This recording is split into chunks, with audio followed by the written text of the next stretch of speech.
Hello મિત્રો, કેમ છો તમે બધા? આઈ હોપ તમે બધા મજામાં હશો. તો આજની આપણી રેસીપી છે ભાતના વડા બનાવીશું. તેના ઇન્ગ્રેડિયન્ટ્સ જોઈ લઈએ. તો અહીંયા મેં ભાત લીધેલા છે. આપણે આ ઠંડા ભાત લીધેલા છે. સાંજે મેં બનાવેલા હતા તો તેનો હું યુઝ કરું છું. તો આપણે આ ઠંડા ભાત લીધેલા છે.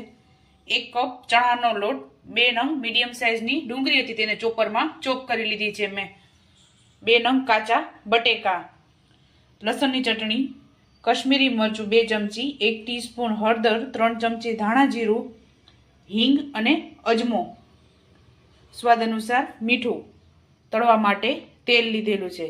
તો ચાલો રેસીપી સ્ટાર્ટ કરીએ. સૌપ્રથમ આપણે મસાલો બનાવી લેશું. તો સૌપ્રથમ આપણે કાચા બટેકાને ખમણી લેશું. આ રીતે જાડો ભાગ છે તેનાથી આપણે ખમણવાનું છે.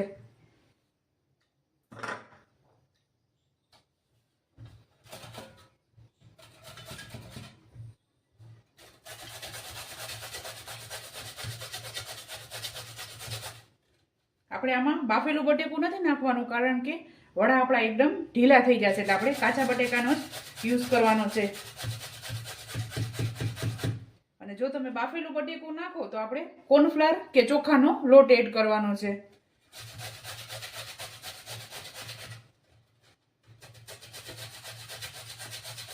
આમાંથી પાણી કાઢી લેશું.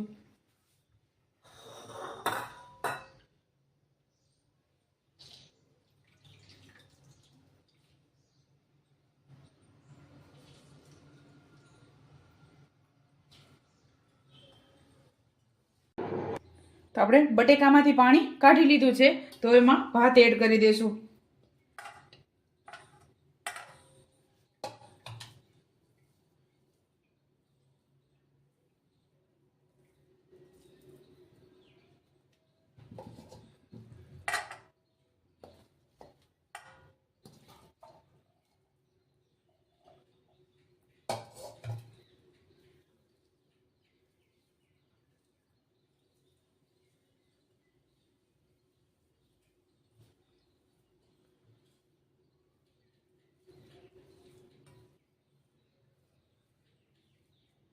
આ રીતે આપણે હાથની મદદથી મેશ કરતું જવાનું છે.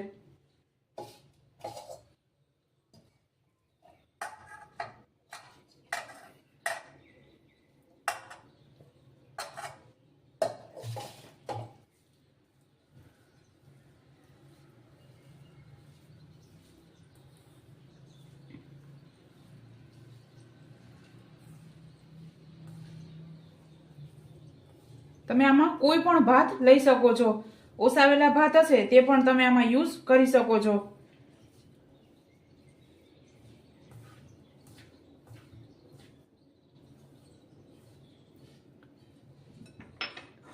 ત્યારબાદ સ્વાદ અનુસાર મીઠું એડ કરીશું અને ડુંગળી એડ કરી દઈશું.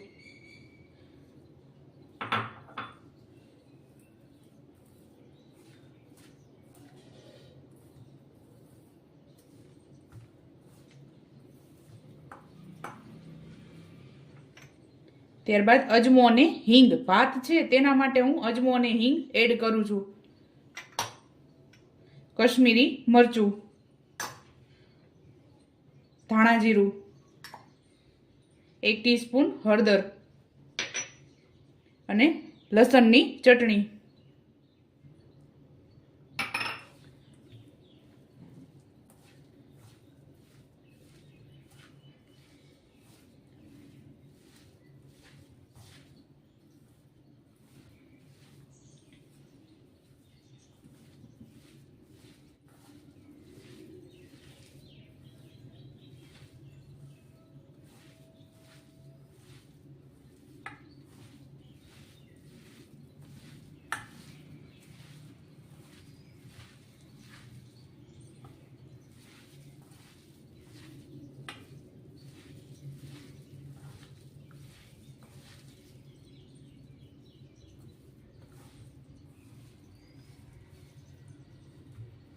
તો આપણે આ બધી વસ્તુ એકદમ સરસ મિક્સ થઈ ગઈ છે.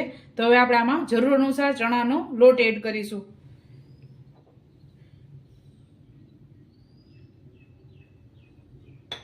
મેં 3 ચમચી જેટલો ચણાનો લોટ લીધેલો છે.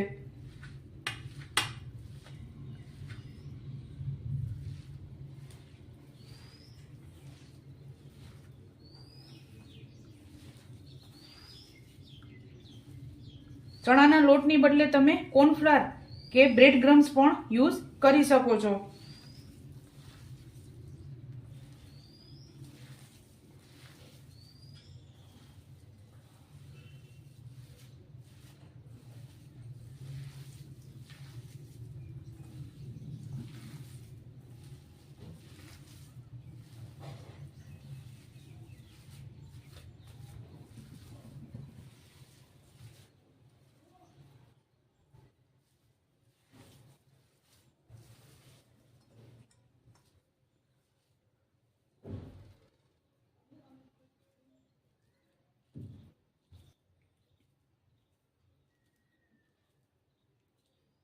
તો આપણે આ રીતે બોલ્સ બની જાય તેટલો ચણાનો લોટ આપણે એડ કરવાનો છે. તો આપણે આ રેડી થઈ ગયું છે. હવે આપણે આમાંથી વડા બનાવી લેશું. તો અહીંયા આપણો મસાલો રેડી થઈ ગયો છે. તો આપણે અહીંયા આ રીતે આઈસ્ક્રીમની જે ચમચી આવે છે તેનાથી હું વડાનો શેપ આપું છું. તમે કોઈ પણ શેપ આપી શકો છો, તમને મનપસંદ હોય તે તમે આપી શકો છો. તો આપણે તેલવાળો હાથ કરી અને વડા બનાવી લેશું.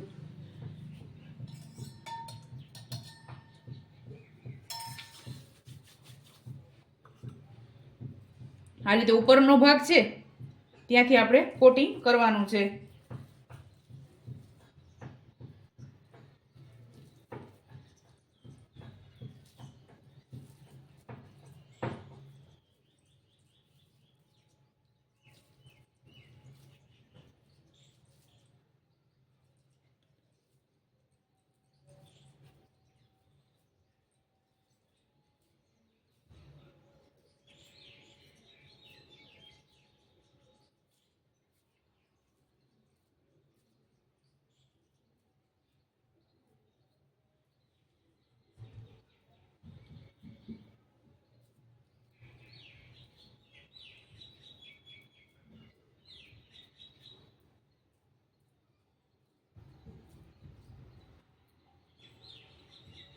તો આપણે આ રીતે શેપ આપીશું.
તો આપણે આ જ રીતે બધા રેડી કરી લેશું. તો આપણે આ રીતે તૈયાર કરી લીધા છે. તો હવે આને આપણે તળી લેશું. અહીંયા આપણું તેલ પણ ગરમ થઈ ગયું છે. તો આપણે એમાં વડા એડ કરી દઈશું.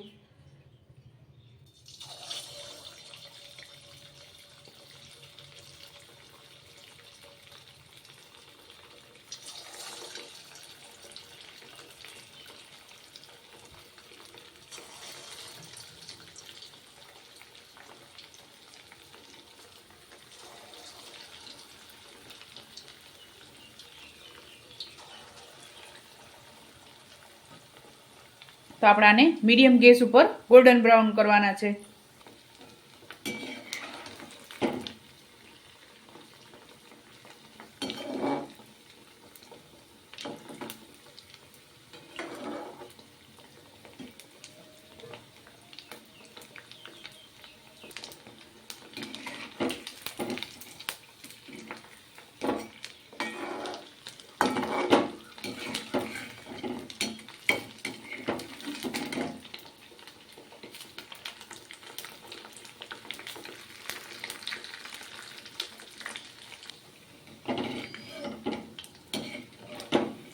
તો આપણે આ રીતે ગોલ્ડન બ્રાઉન બંને સાઈડ કરી લેવાના છે. તો આપણે આ રેડી થઈ ગયા છે. તો હવે આને આપણે કાઢી લેશું તેલમાંથી.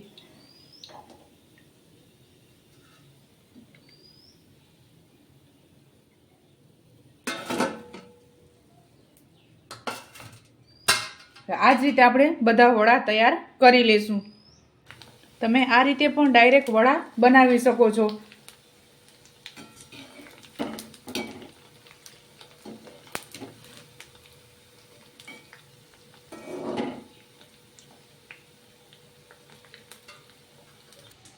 તો ચાલો મિત્રો, તૈયાર છે આપણા ભાતના વડા. તમે પણ આ જ રીતે બનાવજો અને મને યાદ કરજો. મારા વિડીયોને લાઇક, શેર અને સબસ્ક્રાઈબ કરવાનું ભૂલતા નહીં. તો ચાલો મળીએ નેક્સ્ટ વિડીયોમાં.